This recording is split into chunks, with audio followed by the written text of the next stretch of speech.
नमस्कार दोस्तों, स्वागत है आपका अपने YouTube channel youth study point पर।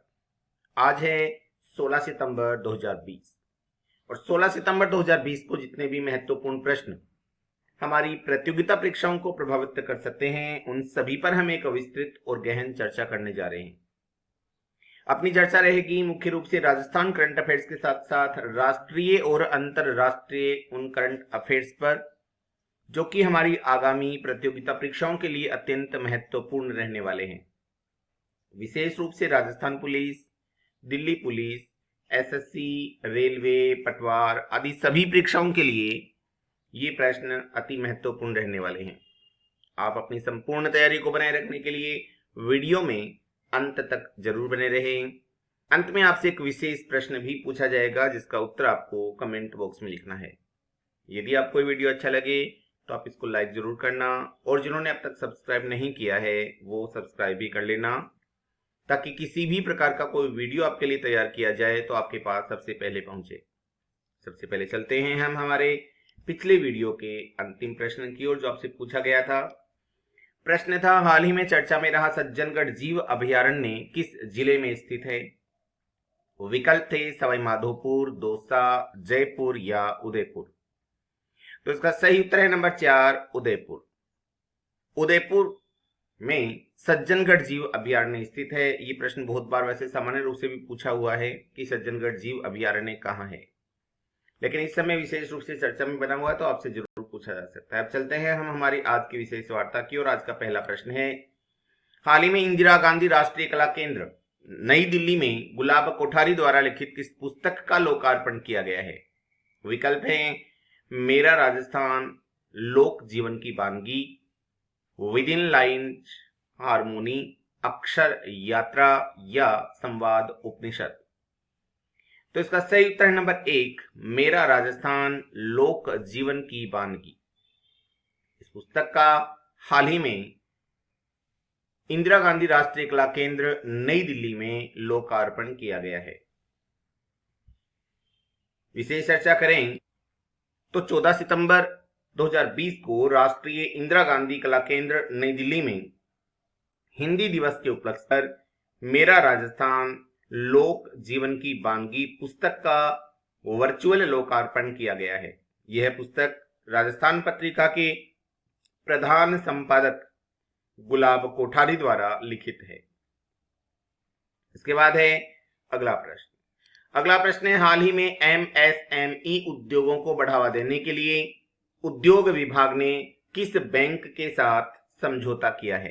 विकल्प हैं विश्व बैंक, सिडबी, नाबार्ड या एशियन बैंक। तो इसका सही उत्तर है नंबर 2, सिडबी। विशेष चर्चा करें तो राज्य के एमएसएमई उद्योगों को वित्तीय, तकनीकी, विपणन, निर्यात और अन्य सहयोगों व समन्वय के लिए उद्योग विभाग ने सिडबी के साथ समझौता किया है। इस संबंध में सचिवालय में उद्योग व राजकीय उपक्रम मंत्री श्री प्रसादी लाल मीणा की उपस्थिति में उद्योग विभाग व सिडबी के बीच एक समझौता संपन्न हुआ। उद्योग विभाग की आयुक्त अर्चना सिंह और सिडबी की ओर से महाप्रबंधक बलबीर सिंह द्वारा इस पर हस्ताक्षर किए गए और समझौता किया गया। इसके बाद है अगला प्रश्न। अगला प्रश्न, राजस्थान रॉयल्स का ब्रांड एम्बेसडर हाल ही में किसे बनाया गया है? वो विकल्प हैं विराट कोहली, महेंद्र सिंह धोनी, शेन वॉर्न या नंबर 4 अशोक मेनारिया। तो इसका सही उत्तर है number 3, Shane Warne. Shane Warne जिनका संबंध ऑस्ट्रेलिया से है। ऑस्ट्रेलियाई महान स्पिनर हैं शेन वॉर्न। शेन वॉर्न ने ही राजस्थान रॉयल्स को अपनी कप्तानी में आईपीएल का खिताब जिताने वाली टीम बनाया था। ऑस्ट्रेलिया के करिश्माई लेग स्पिनर शेन वॉर्न लगातार दूसरे साल राजस्थान में मेंटर और ब्रांड एम्बेसडर दोनों की भूमिका में रहेंगे। आईपीएल के फर्स्ट संस्करण की विजेता टीम राजस्थान रॉयल्स थी, जिन्होंने वर्ष 2008 में यह खिताब जीता था। उस समय शेन वॉर्न ही राजस्थान रॉयल्स के कप्तान हुआ करते थे। इसके बाद है अगला प्रश्न, हाल ही में राजस्थान सरकार द्वारा पहला इंदिरा महिला शक्ति केंद्र कहां स्थापित करने का निर्णय लिया है? विकल्प हैं जोधपुर, उदयपुर, अलवर या जयपुर। तो इसका सही उत्तर है नंबर 4, जयपुर। हाल में राजस्थान सरकार ने पहला इंदिरा महिला शक्ति केंद्र जयपुर में स्थापित करने का निर्णय लिया है। मानसरोवर के टेक्नोलॉजी पार्क में प्रदेश का पहला इंदिरा महिला शक्ति केंद्र बनेगा। इस केंद्र पर करीब 3 करोड़ रुपए खर्च आएंगे। यहां महिलाओं की समस्या के समाधान के लिए काउंसलिंग और समाधान केंद्र स्थापित होंगे। राजस्थान महिला एवं बाल विकास के सचिव श्री के पाठक ने आश्वासन दिया और आयुक्त पवन अरोड़ा के साथ मिलकर पार्क में बनने वाली पोषण वाटिका का भी शुभारंभ किया। इंदिरा महिला शक्ति केंद्र के लिए महिला एवं बाल विकास विभाग और राजस्थान आवासन मंडल के बीच हाल ही में एक समझौता हुआ है और इसी समझौते के तहत पहला इंदिरा महिला शक्ति केंद्र स्थापित किया जा रहा है। इसके बाद है अगला प्रश्न। अगला प्रश्न, राजस्थान के किस जिले में वेदांता ग्रुप द्वारा तेल निकाला जाएगा? विकल्प हैं जोधपुर, जैसलमेर, बीकानेर या बाड़मेर। तो इसका सही उत्तर है 2 नंबर विकल्प, जैसलमेर। राजस्थान के जैसलमेर क्षेत्र में तेल एवं गैस की खोज करने के लिए हाल ही में वेदांता ग्रुप को अधिकार प्रदान किए गए हैं। केंद्र सरकार के पेट्रोलियम गैस मंत्रालय की अनुशंसा पर यह लाइसेंस इनको जारी किया गया है। वेदांता इस क्षेत्र में खनिज तेल एवं प्राकृतिक गैस की खोज पर तकरीबन 90 करोड़ रुपए का निवेश करेगी। इसके साथ ही उत्पादन आरंभ होने पर खनिज तेल के उत्पादन पर 12.5% की दर से प्रदेश को राजस्व की भी प्राप्ति होगी। इस क्षेत्र में वेदांता द्वारा खनिज, क्रूड ऑयल, प्राकृतिक gas, coal bed, methane, CBM और सेल गैस की खोज का उत्पादन किया जाएगा। इस क्षेत्र में वेदांता ग्रुप द्वारा लगभग 5 क्षेत्रों की खुदाई व खोज कार्य किया जा रहा है, यानी अलग अलग 5 स्थानों पर खोज कार्य किया जाएगा और खुदाई कार्य भी किया जाएगा। इसके बाद है अगला प्रश्न। अगला प्रश्न है, अजमेर का वन्य जीव शुभंकरण कौन है जिसका कृत्रिम प्रजनन राजस्थान में हाल ही में प्रारंभ किया जा रहा है? खरमोर, गिद्ध, सोन चिड़िया या गुलमोहर। तो इसका सही उत्तर है नंबर 1, खरमोर। राजस्थान में खरमोर पक्षी को संरक्षण और इनकी संख्या में वृद्धि करने के लिए कृत्रिम प्रजनन प्रारंभ किया जा रहा है। खरमोर पक्षी अजमेर जिले का वन्य जीव शुभंकरण है। इसका अंग्रेजी नाम है, यानी कि वैज्ञानिक नाम है लेंसर फ्लोरिकन। लेंसर फ्लोरिकन इसका वैज्ञानिक नाम है और ये अजमेर का वन्य जीव शुभंकरण भी है। इसका राजस्थान में कृत्रिम प्रजनन हाल ही में प्रारंभ किया गया है। अगला प्रश्न है, CAIH ने राज्य वृक्ष खेजड़ी की कांटे रहित नई प्रजाति किस जिले में खोजी है? विकल्प हैं जोधपुर, जैसलमेर, बीकानेर या चूरू। तो इसका सही उत्तर है नंबर 3, बीकानेर।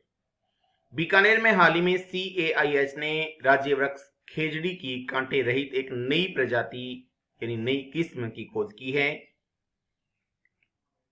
यदि अपन विशेष चर्चा करें तो central institute for arid horticulture CAIH full form है central institute for arid horticulture ने राजस्थान के बीकानेर जिले में कांटे रहित खेजड़ी की नई प्रजाति खोजी है।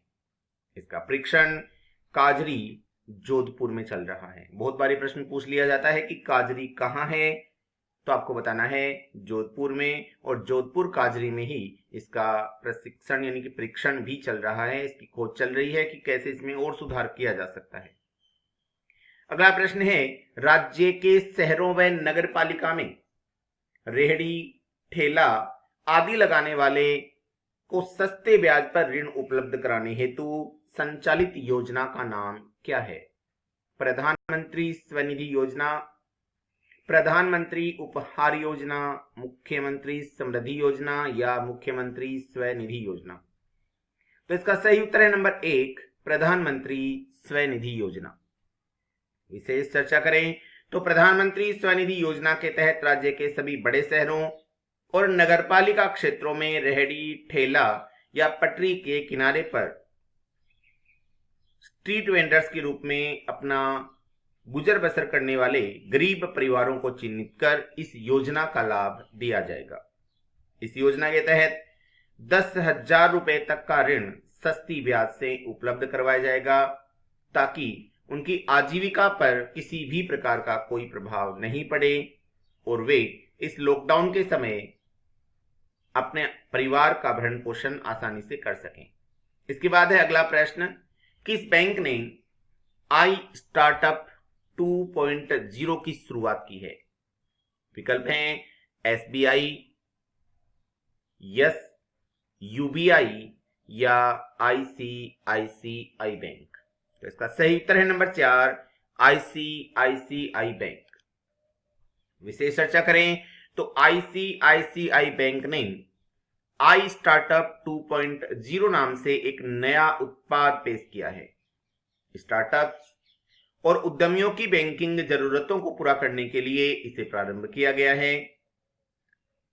ये उनके बैंकिंग के साथ साथ पैरा बैंकिंग जरूरतों जैसे नियामक सहायता, स्टाफिंग, लेखा ग्राहक अधिग्रहण, विश्लेषिकी ग्राहकों को डिजिटल आउटरीच आदि का भी विशेष ध्यान रखेगा। स्टार्टअप आसानी से एक खाता खोल सकते हैं और बैंक में शामिल होने के समय तुरंत खाता संख्या प्राप्त कर सकते हैं क्योंकि बैंक ने अपने API को कॉर्पोरेट मामलों के मंत्रालय यानी MCA की वेबसाइट के साथ इसको जोड़ लिया है, एकीकृत कर लिया है। इसके बाद अगला प्रश्न, सरोद पोर्ट्स क्या है? एक वाद्य यंत्र का नाम, आसमानी तूफान का नाम, विवाद निवारण तंत्र का नाम या अंतर्देशीय एक बंदरगाह का नाम? तो इसका सही उत्तर है नंबर 3, विवाद निवारण तंत्र का नाम है सरोद पोर्ट्स। क्या है इसकी चर्चा करते हैं। तो सरोद पोर्ट्स यानी society for affordable redressal of disputes यानी विवादों के किफायती समाधान के लिए बनाई गई एक समिति। स्रोत पोर्ट्स एक विवाद निवारण तंत्र है जिसका समुद्र क्षेत्र के सभी प्रकार के विवादों के लिए केंद्रीय नौवहन राज्य मंत्री यानी स्वतंत्र प्रभार प्राप्त किए हुए श्री मनसुख मंडाविया द्वारा शुरू किया गया है। समुद्री क्षेत्र के लिए विवादों का किफायती और समयबद्ध समाधान प्रदान करना इसका मुख्य उद्देश्य है। यह निजी पोर्ट, टर्मिनल बंदरगाह और जेटी सहित प्रमुख पोर्ट ट्रस्टों, गैर प्रमुख बंदरगाहों तथा शिपिंग क्षेत्र को सलाह और मदद करेगा। यह सोसाइटी पंजीकरण अधिनियम 1860 के तहत गठित किया गया है। अगला प्रश्न है, कालोजी नारायण राव साहित्य पुरस्कार से किस व्यक्ति को सम्मानित हाल ही में किया गया है? कालोजी नारायण राव साहित्य पुरस्कार से किस व्यक्ति को हाल ही में सम्मानित किया गया है? नारायण सुब्रमण्यम, रामचंद्र मौली, नगेंद्र दत्त या गुरु राम जी शर्मा? इसका सही उत्तर है 2 नंबर विकल्प, रामचंद्र मौली। विशेष चर्चा करें तो कालोजी नारायण राव साहित्य पुरस्कार से श्री रामचंद्र मौली को सम्मानित किया गया है। कालोजी नारायण राव साहित्य पुरस्कार साहित्य के क्षेत्र में उत्कृष्ट प्रदर्शन करने के लिए प्रदान किया जाता है। अगला प्रश्न है, किस मंत्रालय ने स्वर्ण मंदिर को विदेशी अंशदान विनिमयन अधिनियम FCRA 2010 के तहत पंजीकरण करने की अनुमति प्रदान कर दी है? पर्यटन मंत्रालय ने, गृह मंत्रालय ने, विदेश मंत्रालय ने या रक्षा मंत्रालय ने? तो इसका सही उत्तर है नंबर 2, गृह मंत्रालय ने। विशेष चर्चा करें तो गृह मंत्रालय ने स्वर्ण मंदिर जिसे अमृतसर में द्वारा हरमंदिर साहिब के नाम से भी जाना जाता है, को विदेशी अंशदान विनिमयन अधिनियम FCRA 2010 के तहत पंजीकरण करने की अनुमति प्रदान कर दी है। अब यह स्वर्ण मंदिर को विदेशी दान प्राप्त करने की अनुमति देगा। सिख धर्म की ओर से विदेशी योगदान का उपयोग जरूरतमंद लोगों को वित्तीय और चिकित्सकीय सहायता प्रदान करने के लिए किया जा सकता है। इसका इस्तेमाल लंगर की व्यवस्था करने के लिए भी किया जा सकता है, जो कि एक मुफ्त सामुदायिक रसोई घर है और कई शताब्दियों से स्वर्ण मंदिर में चल रहा है। अगला प्रश्न है, किस राज्य ने भारत का सबसे बड़ा पीगिरी मिशन लॉन्च किया है? मेघालय ने, असम ने, केरल ने या झारखंड ने? तो इसका सही उत्तर है 1 नंबर विकल्प मेघालय में। विशेष चर्चा करें तो केंद्रीय कृषि और किसान राज्य मंत्री कल्याण कैलाश चौधरी ने मेघालय में भारत के सबसे बड़े सुअर पालन अभियान की शुरुआत की है। यह परियोजना आत्मनिर्भर यानी आत्मनिर्भर की दिशा में एक कदम है। मेघालय भाषा में आत्मनिर्भर कहा जाता है, यानी हम आत्मनिर्भर कह सकते हैं, और राज्य को पार्क उत्पादन में आत्मनिर्भर बनाएगी और इस प्रकार खाद्य और पोषण सुरक्षा के साथ किसान आय में आत्मनिर्भरता हासिल करेगी। परियोजना की कुल लागत 209 करोड़ रुपए के लगभग मानी गई है। अगला प्रश्न है, किस देश ने अंतरिक्ष यान NG-14 साइग्नस का नाम पूर्व अंतरिक्ष यात्री कल्पना चावला के नाम पर रखा है? जापान, रूस, अमेरिका या फ्रांस? तो इसका सही उत्तर है नंबर 3, अमेरिका ने। अमेरिका ने अंतरिक्ष यान NG-14 साइग्नस का नाम पूर्व अंतरिक्ष यात्री कल्पना चावला के नाम पर रखा है। विशेष चर्चा करें तो अमेरिकी अंतरिक्ष यान NG-14 साइग्नस का नाम स्वर्गीय भारतीय अमेरिकी अंतरिक्ष यात्री कल्पना चावला के नाम पर रखा गया है। इसका नाम SS कल्पना चावला होगा। लॉन्च कब किया गया?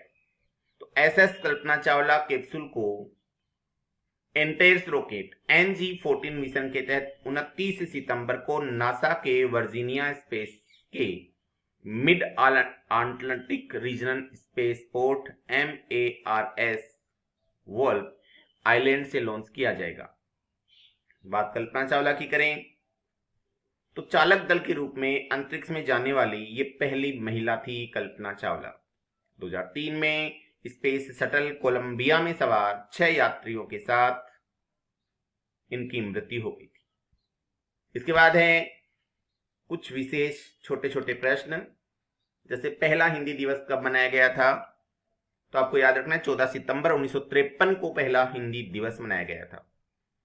दूसरा है WHO दक्षिण पूर्व एशिया की 73वीं क्षेत्रीय समिति की बैठक में मेजबानी किस देश ने की? तो आपको याद रखना है थाईलैंड ने की। वुशु विश्व चैंपियनशिप का खिताब हाल ही में किसने जीता है? तो पूनम खत्री ने जीता है। स्कूल एजुकेशन इन 21 सितंबर सेंचुरी का आयोजन किया है? तो शिक्षा मंत्रालय ने किया है। रिजर्व बैंक ऑफ इंडिया ने बैंक को अपने चीफ कंप्लायंस ऑफिस नियुक्त करने के लिए कहा है? तो सभी बैंकों को RBI ने आदेश दिया है।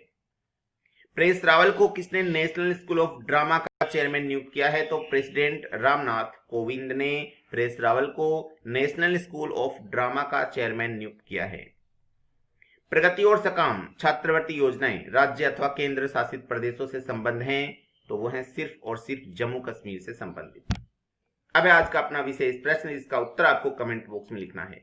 हाल ही में राज्यों की स्टार्टअप रैंकिंग के दूसरे संस्करण में अग्रणी यानी लीडर राज्यों की श्रेणी में राजस्थान कौन से स्थान पर है? दूसरे, तीसरे, चौथे या पांचवे? इसी के साथ आज की अपनी चर्चा समाप्त होती है। कल पुनः मिलेंगे, तब तक के लिए जय हिंद।